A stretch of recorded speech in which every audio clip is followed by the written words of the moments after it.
This is a final video to fix the struggle of working on the same Premiere Pro project between your Mac and iPad. Are you tired of transferring files back and forth and losing your edits?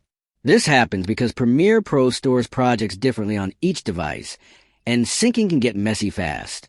Most tutorials online show complicated steps that confuse you with cloud settings and multiple exports.